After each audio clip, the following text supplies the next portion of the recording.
प्रणिपात। आज मैं आपको अभ्यास के महत्व के बारे में बताऊंगी।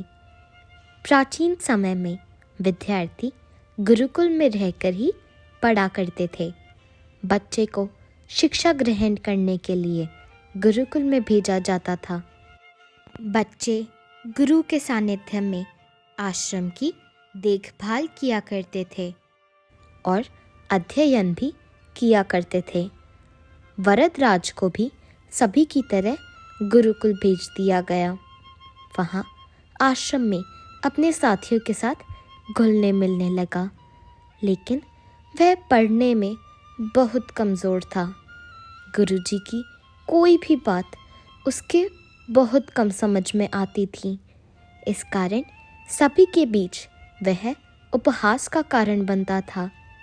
उसके सारे साथी अगली कक्षा में चले गए, लेकिन वो आगे नहीं बढ़ पाया।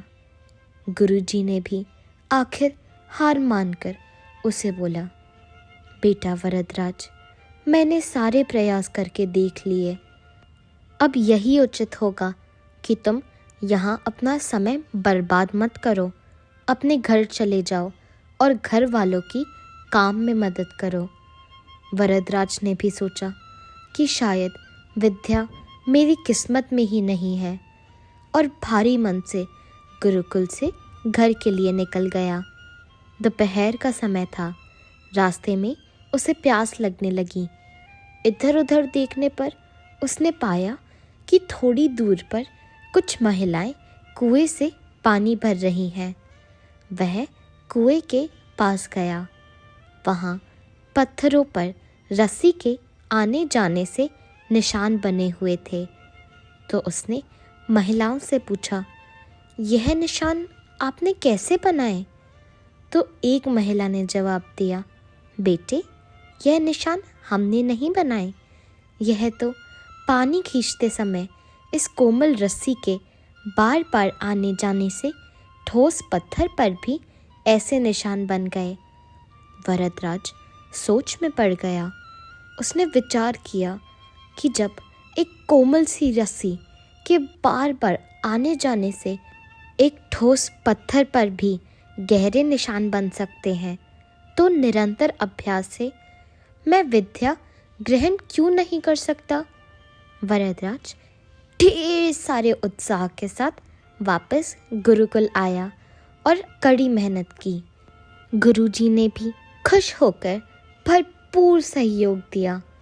कुछ ही सालों बाद यह मंद बुद्धि बालक वरदराज आगे चलकर संस्कृत व्याकरण का महान विद्वान बना, जिसने लघु सिद्धांत कौमुदी, मध्य सिद्धांत कौमुदी, सार सिद्धांत कौमुदी और गीवांड पदमंजरी की रचना की।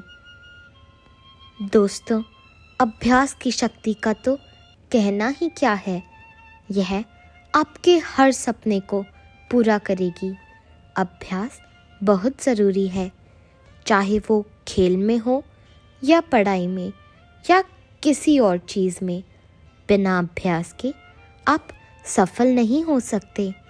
अगर आप बिना अभ्यास केवल किस्मत के भरोसे बैठे रहोगे, तो आखिर में आपको पछतावे के सिवा और कुछ हाथ नहीं लगेगा। इसलिए अभ्यास के साथ धैर्य, परिश्रम और लगन रखकर आप अपनी मंजिल को पाने के लिए जुट जाइए। सदैव प्रसन्न रहिए।